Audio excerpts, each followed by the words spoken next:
Muito boa tarde, amigos do canal Histórias Esquecidas. Estamos então juntos para mais um programa aqui no seu canal preferido.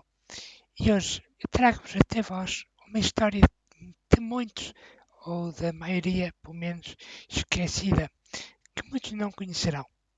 Até que ponto a devoção a São Jorge foi importante para a história de Portugal? Ficou curioso? Venha comigo descobrir neste próximo programa. Mas antes de começar o vídeo, não se esqueça de dar o seu like, compartilhar com todos os seus amigos do WhatsApp, Facebook, Messenger, Twitter, enfim, de todas as formas que puder, de forma a também incentivar este tipo de vídeos para vocês.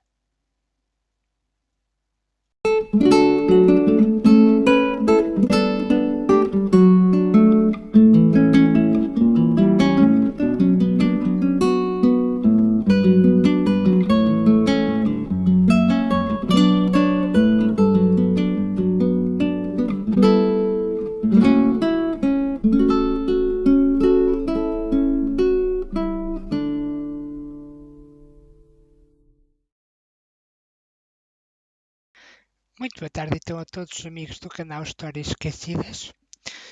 Hoje trago até vós uma história muito esquecida, mas ao mesmo tempo muito importante para aquilo que hoje somos como nação e como povo. Até que ponto a devoção a São Jorge ajudou a afirmar aquilo que hoje somos? Já passaram muitos anos desde que Portugal foi fundado, é certo, mas de que forma a devoção a São Jorge ajudou a cimentar aquilo que somos? Alguma vez pensaram que um país é muito mais do que aquilo que somos hoje em dia? É verdade.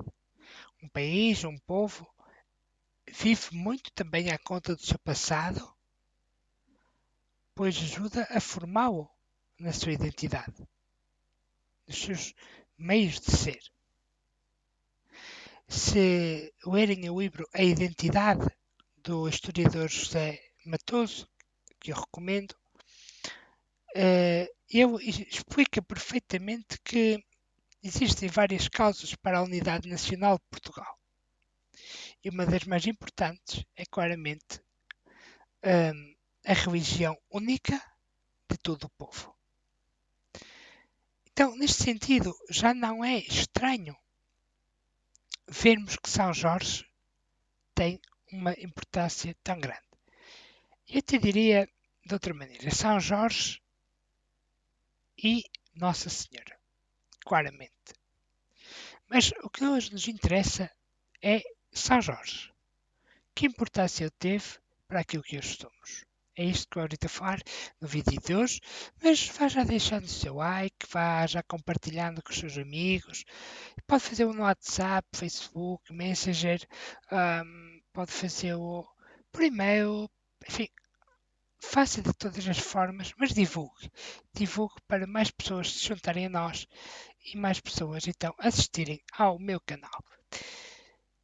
Então, antes de irmos para isto de ser português, isto de corresponder até a uma certa unidade à volta da figura de São Jorge, uma pergunta os meus amigos devem estar a pensar e a fazer-se, principalmente aqueles que não são ligados à Igreja Católica e que têm outras opções religiosas. Quem foi São Jorge? Bem, São Jorge foi então um santo católico do século IV que morreu na Capadócia. E São Jorge cedo ganhou uma importância muito grande na Igreja, tanto oriental como na Igreja ocidental. E ganhou essa importância muito graças ao martírio que teve. É certo que da figura de São Jorge pouco sabemos em concreto, em termos históricos, sobre a sua vida. Mas uma coisa sabemos, ele existiu mesmo. Assim também reconhece a Igreja, que diz que, embora não hajam certezas sobre grande parte da sua vida, a sua existência é incontestável. No entanto, a tradição é muito mais do que isso. A tradição o coloca como neste quadro, em que o pintor Gustave Morial pintou São Jorge com o dragão ao lado. É uma das representações mais clássicas da imagem de São Jorge, ele vencendo o dragão. E essa faz parte de uma das muitas histórias que compõem a vida de São Jorge, que eu recomendo que vocês posteriormente, com calma, assistam, leiam alguma coisa sobre isso. Além de ser um dos santos mais venerados pelos católicos em todo o mundo, São Jorge foi de facto um dos elos de ligação entre o povo português. Já a chegada da devoção a São Jorge a Portugal, não sabemos ao certo quando ela ocorreu, quando ela se deu. Sabemos que muito provavelmente foram os ingleses que a trouxeram para o nosso território, isto porque parece haver um grande incremento, um grande fomento da devoção ao santo guerreiro a partir do ano de 1147. Este ano de 1147 é um ano muito importante para a história de Portugal, uma vez que foi o ano em que se conquistou Lisboa. À época, Lisboa era uma das maiores cidades de toda a Europa. E por esse motivo, foi uma conquista que deu muito que falar, que deu muito prestígio a Dom Afonso Henriques, que na altura era apenas considerado rei e não governante de um país. E por que não governante de um país? Reparem que hoje para nós talvez isto fosse estranho, mas um imperador podia ter vários reis subalternos. E por esse motivo ele apenas era reconhecido como um rei que devia obediência ao imperador então, de Castela, de Leão e Castela. Com a conquista então de 1147, de 25 de outubro de 1147, Dom Afonso Henriques conquista uma grande importância no xadrez político da época. Toda a gente vai falar daquele pequeno reino ali no sul da Europa, que se chamavam Portucale, que viria a dar nos dias de hoje Portugal. Com isto e com este prestígio, a causa da independência nacional ficou muito mais fortalecida. No entanto, conquistada então Lisboa no ano de 1147, 25 de outubro, conquistada Lisboa, alguns dos cruzados que ajudaram a conquistar Lisboa foram para a Inglaterra depois da sua conquista. Outros, porém, quiseram ficar cá. E, embora grande parte tenham ido embora, a devoção a São Jorge ficou por cá. E, como veremos já em seguida, de facto foi das devoções que viria a ter um grande peso para o xadrez do povo português dos séculos seguintes. Com a independência de Portugal assegurada, o povo português naturalmente começou a desenvolver os seus costumes próprios. E nestes costumes próprios temos vários aspectos, desde o folclore, desde a cultura, desde as suas próprias devoções, no que retrata a religião. E uma das devoções que foi crescendo por toda a Idade Média portuguesa foi a devoção a São Jorge. Até porque São Jorge era tudo aquilo que o português gostaria de ser ou achava que era. Um santo guerreiro, valente, forte. Não é? Essa figura de um protetor desta natureza, forte, valente e vencível, vinha de facto dar ao povo português uma segurança maior.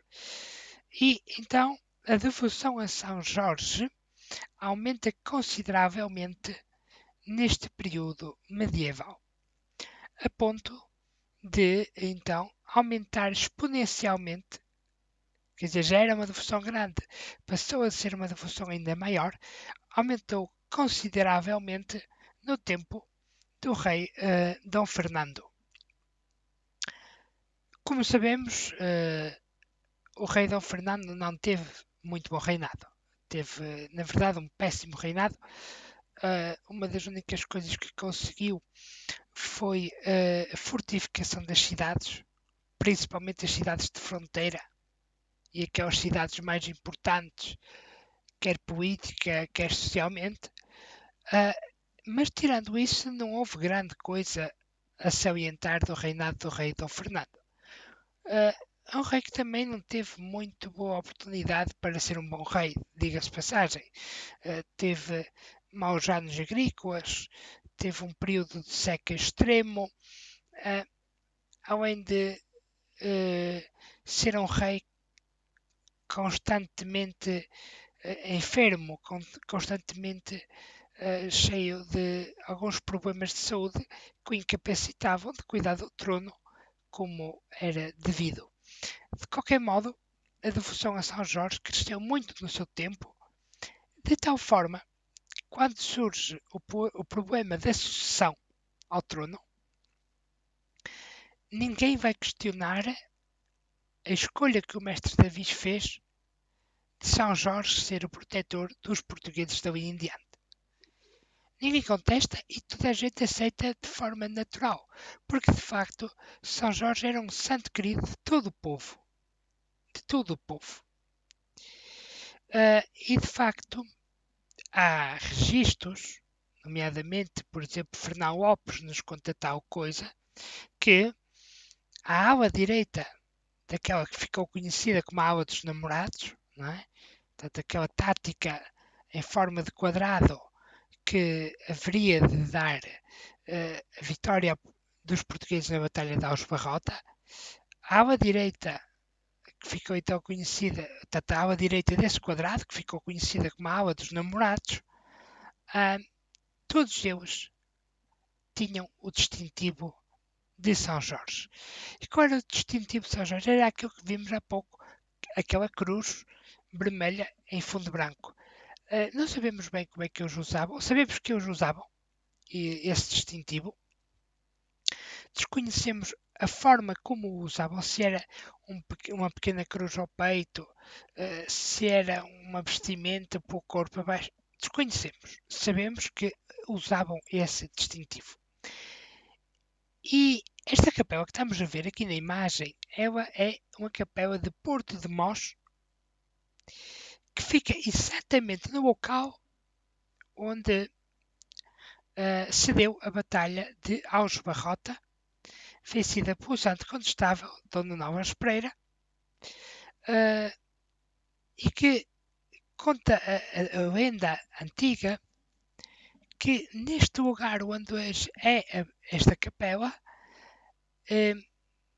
era o lugar onde o estandarte do Dono Novas Pereira, o estandarte pessoal, entende-se, estava posicionado.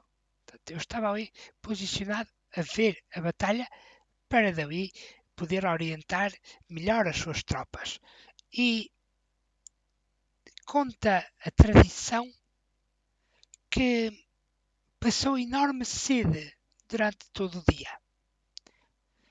E quando Portugal venceu a batalha, portanto, em 14 de agosto de 1385, quando Portugal venceu a batalha, ele nunca se esqueceu da sede que lá passou. E, junto a esta capela, mandou meter uma bilha d'água e mandou meter lá um ermitão que pudesse, então, encher as bilhas d'água sempre que fosse necessário para que nunca mais ninguém passasse a sede que ele passou. No entanto, Portugal acabaria por vencer a guerra, aquela guerra que ficou conhecida como a Guerra de 1383-1385. Portugal venceu a guerra e se concentrou num objetivo seguinte, que era no objetivo de expandir as suas fronteiras. Isto por vários motivos. O primeiro motivo era económico, porque Portugal passava por dificuldades financeiras e, portanto, precisava de mais recursos, mais riqueza. Por outro lado, não podemos pôr de parte a parte de alguns, principalmente fidalgos, quererem guerrear em cruzada contra os mouros, como assim eram chamados naqueles tempos. E ainda que havia mouros, havia, portanto, para além do mar. Era preciso então Portugal expandir as suas fronteiras. Para onde? Para o lado de África. Então, no ano de 1471, assim que é correto, 1471, Portugal conquista Argila. Depois de já antes ter conquistado no norte da África várias outras cidades. Mas então, no ano de 1471, Portugal conquista Argila e o rei Dom Afonso V manda fazer uma tapeçaria que hoje é conhecida como a tapeçaria de Pastrana. E nesta tapeçaria que vocês estão aqui a ver, que é esta mesmo que está aqui na imagem, nesta tapeçaria, um dos elementos centrais, vemos ali, é então a cruz de São Jorge. Portanto, vemos que desde que os Lencastre, portanto, que eram duques em Inglaterra, desde que os Lencastre vieram para Portugal, isto já no tempo do reinado de Dom João I, através do seu casamento com a Dona Filipa do Lencastre, desde que eles vieram para Portugal, a devoção a São Jorge, que já era gigante, passou a ser mega gigante, não é? Digamos assim. E, portanto, vemos que no reinado de Dom Afonso V era ainda muito grande. Vemos ali em como, de facto, existe mesmo ainda o uso dos símbolos de São Jorge na conquista de uma cidade pelos portugueses. Aliás, este Dom Afonso V era, assim como o avô, muito devoto de São Jorge. Aliás, Dom Afonso V era, portanto, neto de Dom João I, filho do rei Dom Duarte. Mas uma coisa curiosa, portanto, este Dom Afonso V, assim como o seu pai e assim como o seu avô, eram grandes devotos de São Jorge. E existe até um fato curioso sobre esta devoção de Dom João V, de Dom Afonso V, se é que é correto. Existe uma devoção e uma história muito curiosa sobre a devoção de Dom Afonso V, que é eu ter mandado que quem for de nossa parte, dizia eu, portanto, de nossa parte é da parte dos reis, quem for de nossa parte deve-se, seja dentro ou fora de nosso reino, portanto, dentro ou fora de Portugal, se faça acompanhar dos símbolos de São Jorge. Portanto, se faça acompanhar desta cruz e dos demais símbolos. Mas também adverte que quem, por qualquer motivo, não o puder fazer, não será castigado. Portanto, é curioso vermos como nos tempos em que Portugal se estende para fora de fronteiras, a devoção a São Jorge vai sempre com os portugueses para fora do país.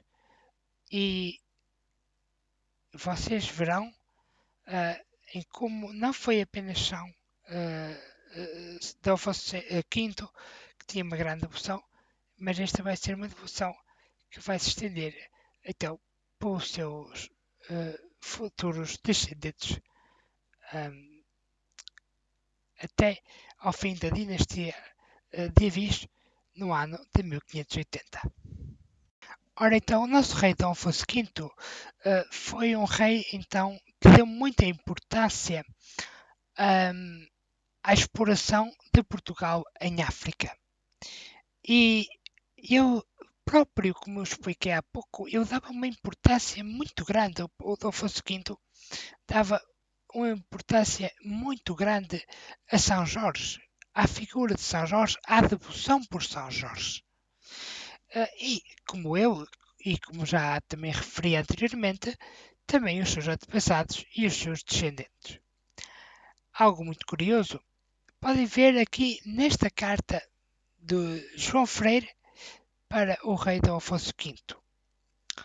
Esta carta vocês podem ver que existe ali a bandeira de São Jorge, que está então na torre da fortaleza de São Jorge da Mina. Ora, a Mina fica em África, num pequeno país chamado Ghana. O Ghana era um importante posto comercial dos portugueses, em especial aqui na Mina, onde se comercializava e onde se obtinha várias mercadorias. E portanto, principalmente conseguia-se do comércio de escravos e principalmente se conseguia com as pedras e o ouro, pedras preciosas e o ouro, não é? E portanto, nos séculos seguintes, aqui a mina viria a ser de uma importância imensa. E naquele tempo, quando foi mandada construir, isto portanto no ano de 1482, ela é mandada construir por Dom Afonso V, vai ser feita já fora da sua vida, mas é ainda nomeada com o nome de São Jorge da Mina. E portanto foi o nome que o Dom Afonso V escolheu para a fortaleza. Portanto, vemos que aqui nesta gravura em especial, vemos que a bandeira de São Jorge, que aqui temos nesta carta, ela tinha quase que o estatuto de, entre aspas, com muitas aspas pelo meio, de uma segunda bandeira de Portugal. Muito curioso, não acham? Esta devoção, então, a São Jorge ficou ativa de forma mais intensa até à restauração da independência de Portugal em 1640. E no ano de 1646, a 25 de março de 1646, São Jorge foi substituído por Nossa Senhora da Conceição de Vila Viçosa como padroeiro principal de Portugal. Hoje, no entanto, São Jorge nos conta uma história de um país que sofreu e lutou muito para ser o que hoje é. Espero que tenham gostado do nosso vídeo de hoje. Compartilhe com os seus amigos. Dê like e até amanhã, porque amanhã vamos ter um vídeo assustador. Bem, fiquem muito bem todos vocês. Um grande abraço. Tchau!